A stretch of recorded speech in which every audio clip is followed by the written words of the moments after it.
Hello, everyone. My name is Mauro Martinez. I'm here to deliver the speech from General George Patton.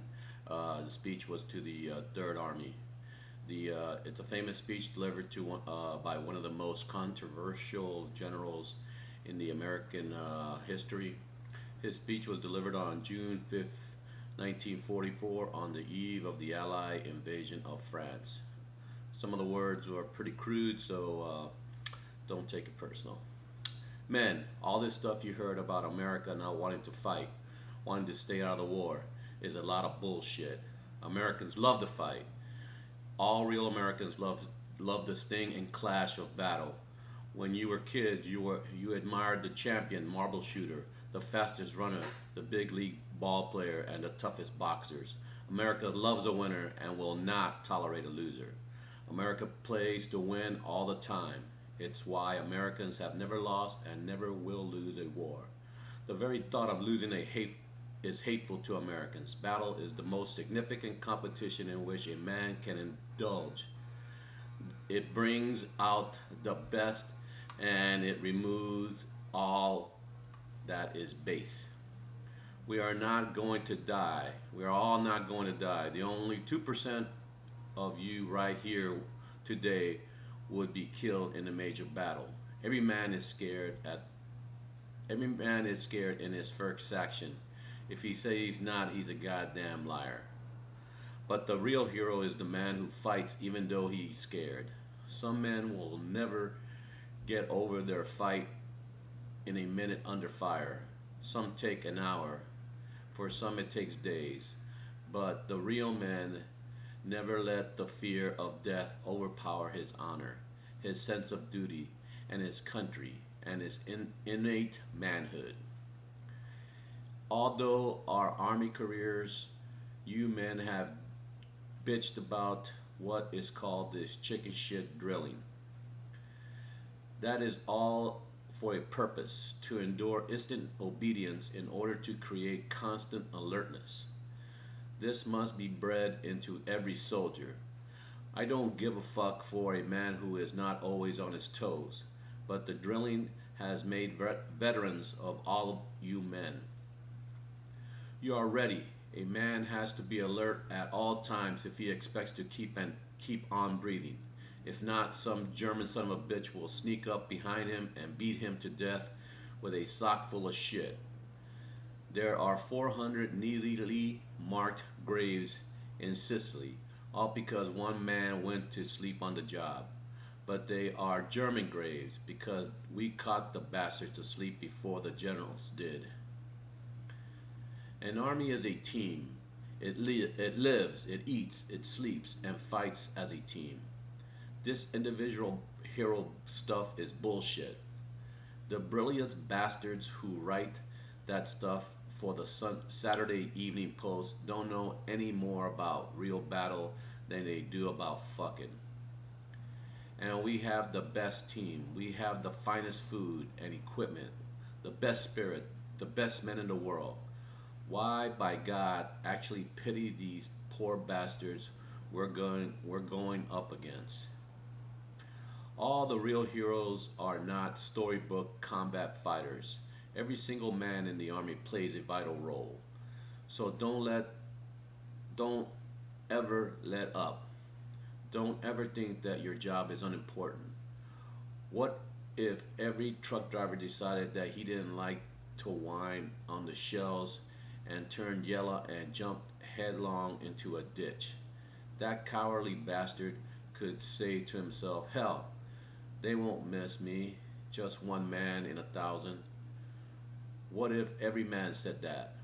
Where in the hell would we be then? No, thank God. Americans don't say that. Every man does his job. Every man is important. The ordnance men are needed to supply the guns. The quartermaster is needed to bring up the food and clothes for us because we are going there.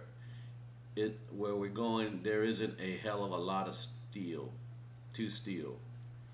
Every last damn man in the mess hall, even the one who boils the water to keep us from getting the GI shits, has a job to do.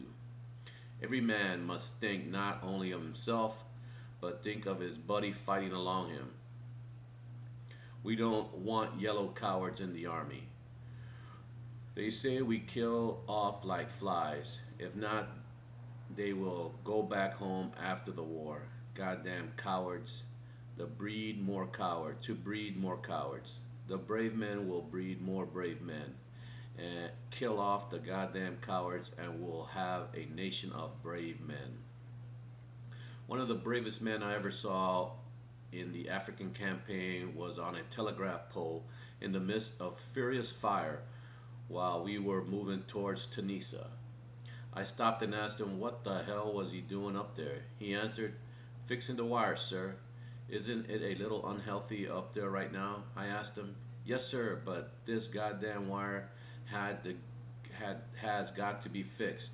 I asked, "Don't those planes staffing the road bother you?" And he answered, "No, sir, but you sure as hell do."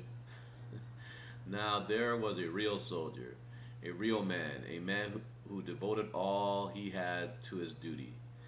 No matter how great the odds, no matter how seemingly insignificant his duty appeared at the time.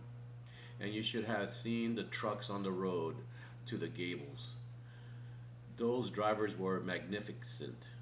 All day, all night, they crawled along those sons of bitches roads, never stopping, never deviating from their course, with shells bursting all around them.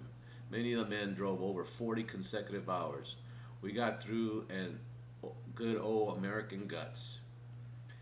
These were not combat men, but they were soldiers with a job to do.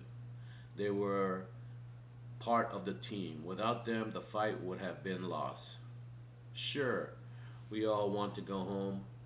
We want to get this war over with, but you can't win a war lying down. The quickest way to get over with this is to get the bastards who started it. We want to get the hell over there and clean the goddamn thing up, and then get at those purple pissing Japs. The quickest, the quicker they are whipped, the quicker we go home. The shortest way home is through Berlin and Tokyo, so keep moving. And when we get to Berlin, I am personally going to shoot that paper hanging son of a bitch Hitler. When a man is lying in a shell hole, and if he just stays there all day, a botch will get him eventually.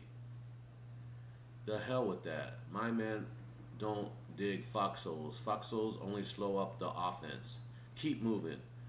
We'll win this war, but we'll win it only by fighting and showing the Germans that we've got more guts than they have or ever will have. We're not just going to shoot the bastards, we're going to rip out their living goddamn guts and use them to grease the threads of our tanks. We're going to murder those lousy Hunt cocksuckers by the bushel fucking basket. Some of you men were wondering whether or not you're chicken out under fire. Don't worry about that. I can assure you that you'll do your duty. War is bloody business, a killing business. The Nazis are the enemy. Wade into them. Spill their guts or they will spill yours. Shoot them in the gut. Rip open their bellies. When shells are hitting all around you and you wipe the dirt from your face and you realize that it's not dirt, it's the blood and guts of what was once your best friend, you'll know what to do. I don't want any messages saying I'm holding my position. I'm not holding a goddamn thing. We're advancing constantly and we're not interested in holding anything except the enemy's balls. We're going to hold him by the balls and we're going to kick him in the ass. Twist his balls and kick the living shit out of him all the time. Our plan of operation is to advance and to keep on advancing. We're going to go through the enemy like shit through a tin horn. There will be some complaints that we're pushing our people too hard. I don't give a goddamn about such complaints. I believe that an ounce of sweat will save a gallon of blood. The harder we push, the more Germans we kill. The more Germans we kill, the fewer of our men will be killed. Pushing hard means fewer casualties. I don't want you all to remember that. My men don't surrender. I don't want to hear of any soldier under my command being captured unless he is hit. Even if you are hit, you can still fight.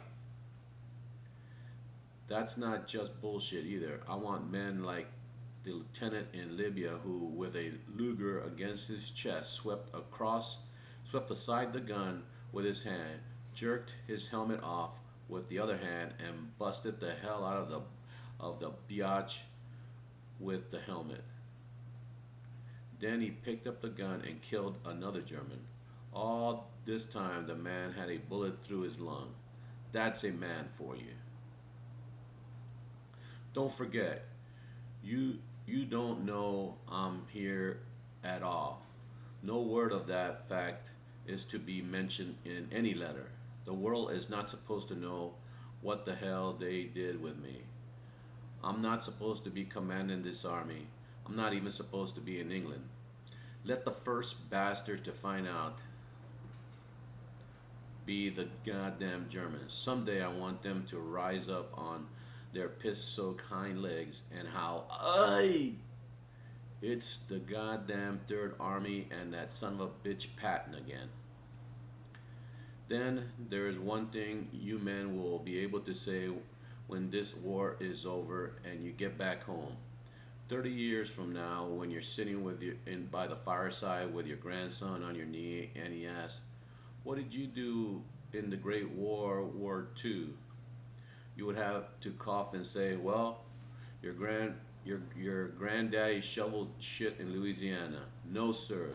You can look him straight in the eye and say, "Son, your granddaddy rode with the Great Third Army and a son of a goddamn bitch named George Patton." All right, you sons of bitches. You know how I feel. I'll be proud to lead you wonderful guys into battle anytime, anywhere. That's all. Well, just like I said, General Patton, he was very passionate with his speech. He was one of the greatest generals that we had. I hope it was a great speech for you guys too. Thank you.